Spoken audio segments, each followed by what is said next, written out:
we have two people who haven't spoken, Right. and then we'll go to additional questions or not. We'll see. But next is Ron and the woman back here.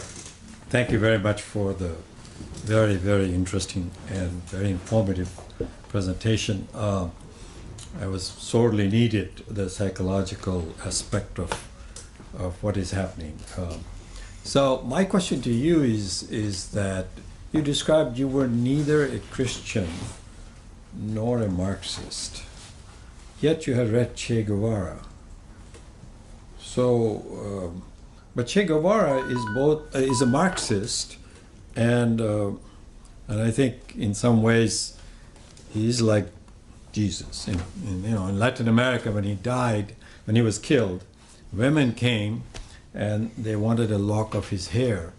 They thought he was Jesus. So why do you call yourself? I mean, why do you characterize that you were neither a Marxist nor a Christian? Of course, you're not Christian because you're Jewish, and in birth, and not raised religiously. So I understand that point. But why do you describe yourself as not a Marxist? Well, as in the question of what is God, what is a Marxist?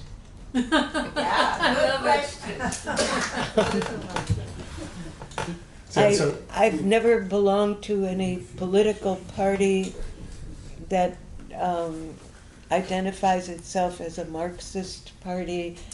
I feel very friendly to Marxist thinking, but at the same time, I have no real personal identification with the proletariat. I didn't learn what labor unions were till I went to college. I just didn't ever have an identification with anything that took me to think of myself as a Marxist. I have read a lot of Marx. I'm the only person I know who's read Capital from beginning to end. Now you're looking at several more. There's several here. I know it's read chapter by chapter So at are the you a Marxist Marxist now? Library on Sunday morning. So are you a Marxist now? I A understand. Groucho Marxist. I understand that Jewish people frequently answer a question by asking another one. Right. Yes, thank you. We have somebody we kind of skipped over. Did you want to have your 2 I minutes? still haven't found it, which is so annoying. But there's some sort of distinction that our new government makes, and it has for quite some time, between refugee and asylum seeker. And the part of it that is critical, apparently, is that it's something to do about if you're here versus there seeking the asylum. And I was hoping you knew the distinction and how it might play out in your very important work. I also want to say that I am dying to know where the Shaw books are, because several different discussions that floated through today reminded me of something in George Bernard Shaw. And he has a book that's very little known, which is, oh Lord, The African Girl and Her Search for God, or something I've seen like that book, yes. And he identifies 5 different gods in the Bible. Of course, my favorite is Micah, but I think it was his. But in any case, I just wanted to be sure you all had it. If not, I would, go to Moe's or something and find it. Good point. The rules are in flux right now about asylum, but what it has meant in the past is to seek asylum in the United States, to apply for asylum, to declare that you have left your country because you were afraid to be there and you have a fear of returning. You must be in the country to make that declaration. If you are a refugee, technically you've got to have been declared a refugee in a particular category through the United Nations. But we use it more loosely that a refugee is anybody who is fleeing. And that's different from an immigrant. An immigrant is someone who is planning their departure from their country and is looking forward to making a better life, to building in some way. A refugee, in my understanding, is somebody who is moving in an unplanned way, is fleeing because the conditions that they're in no longer support human life as this person needs it to be supported. That could mean because of some disaster that has taken away the community because of a blizzard or because of a hurricane or something like that, or a volcano erupting, or it could mean extreme repression, or it can mean extreme poverty. It can mean a lot of different things. To have to flee in order to survive, that's a refugee. They are seeking refuge. Okay.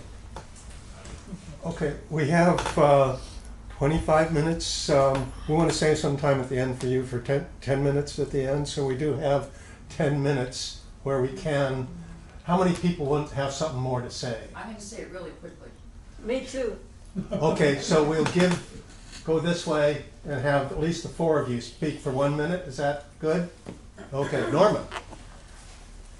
Funnily enough, Raj asked my question and Adrianne answered about why are you not a Marxist, meaning, and Adrianne answered it in terms of having to define Marxism, but that's a different discussion from one I care to support. On the other hand, I'm reading something recently where the line comes in, every valley shall be exalted. And, you know, that's in one of the biblical things that Handel put into his Messiah that makes me feel good. Every valley shall be exalted. And I forget the rest of it, and every mountain and hill laid plain. What a joy. Okay, moving on. Gigi. Okay, I sort of forgot to say this, but I was a red diaper baby, and my mom and dad were both communists during, and my dad was in the 34 general strike and all that stuff. And my dad, I just found out recently, he died in '88, but I was talking to my sister just recently, and she said, Dad always said to her, I'm about 8 years older, I was gone already. Dad always said to her, what you need to do, and what they're doing in Russia, in the Soviet Union, what people need to do is they need to be involved in the churches, talking to the people in the churches. They need to be in the churches, because that's where a lot of that is said. Now, I never even knew that. And this sounds like a lot of that's been going on, and so I just thought I'd mention that. Okay. I've been to a church once. Lou.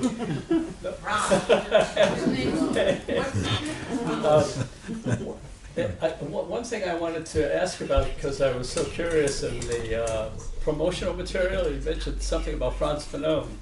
And I think Frantz Fanon, for me, was one of the most provocative, creative thinkers in this area, not only in psychology, but against abstract universalism of Marxism and even Jean-Paul Sartre. And he actually went and treated not only the people who were brutalized, but the brutalizers. And there's a lot of, there's a big, beautiful new volume on some of his writings on psychology. I just wanted to know maybe a little more about your relationship to Fanon. I really resonate to his writings, and I think anybody who really wants to understand more about the psychological forces involved in racism do well by reading Fanon, because I think his explanation of what it means to have internalized the oppression that you've experienced is very profound. He's somebody who I respect a lot. And look at his titles, The Wretched of the Earth. That's who he's writing about, and that's who he's thinking about, and it's on their behalf, which is the same thing that what we're calling liberation psychology, is thinking about and looking at. Who did you say he's doing that about? I missed it. Wretched of the Earth. I'm sorry?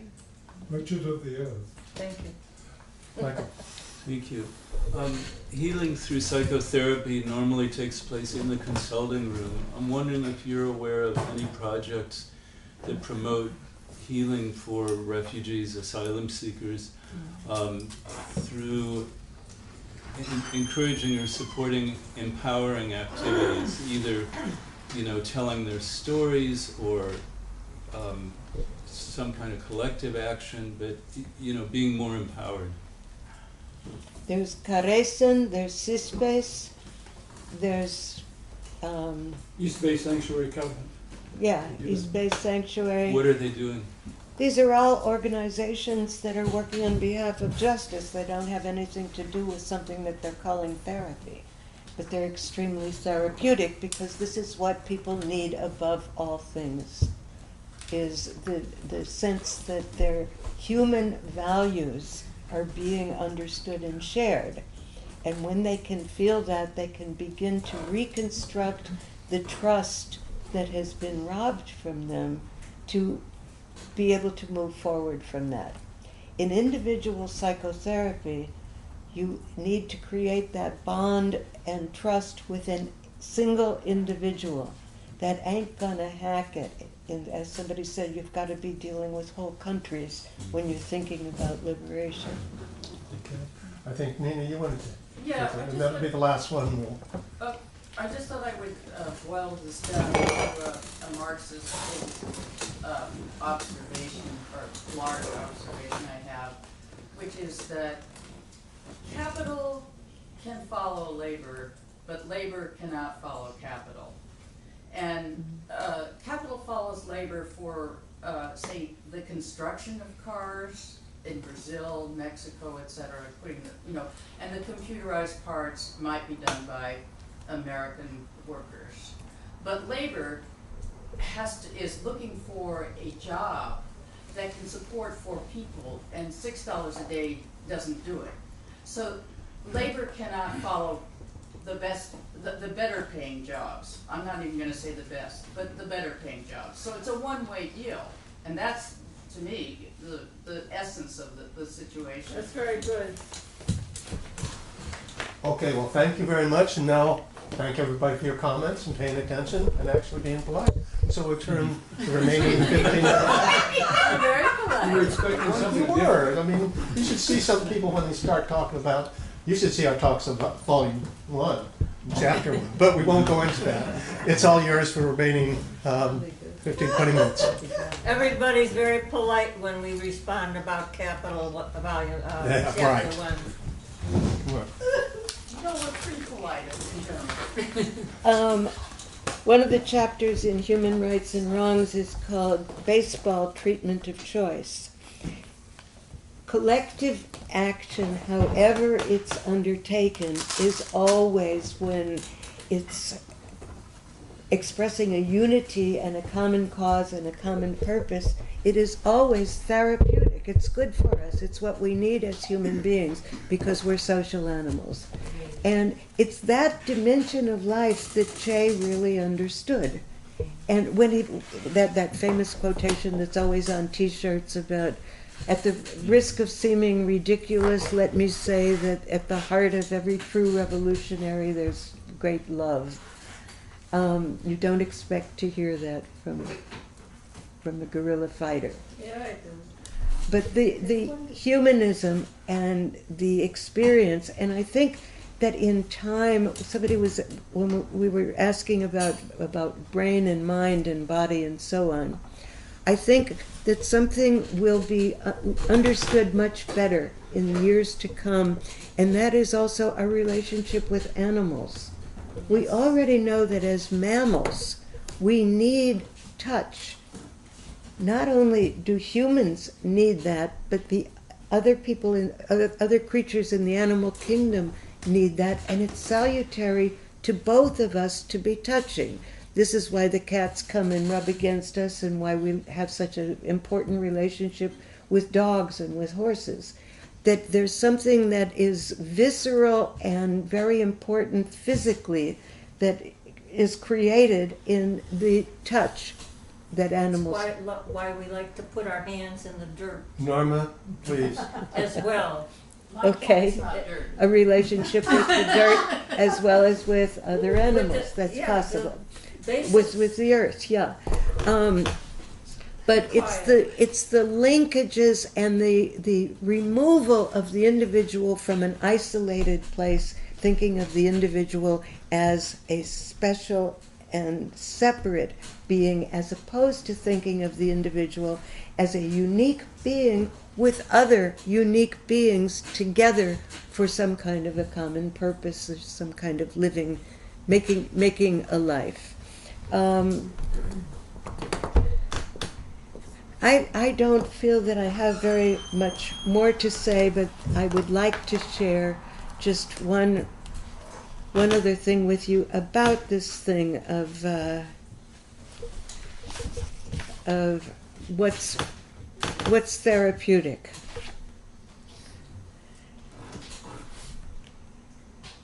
With political asylum and its promise of a safe environment, a refugee can feel secure enough to start rebuilding the life that was so brutally interrupted. Not everybody succeeds with that difficult project, and psychologists who evaluate survivors of human rights abuses seldom find out how the story ends. Did she recover from the trauma? Was he able to move on successfully with his life? Usually we are left to wonder. But in the summer of 2009, 25 years after Roberto Reyes' victory in immigration court, I got lucky. I ran into him. I was in San Francisco at a street demonstration protesting the forced ouster of President Zelaya in Honduras. And there was Roberto, marching with other members of CARECEN, the Central American Resource Center. I was elated. It was beautiful to see him at a demonstration. He was asserting his right to protest, to stand up against injustice and oppression, and express solidarity with people trying to defend democratic processes.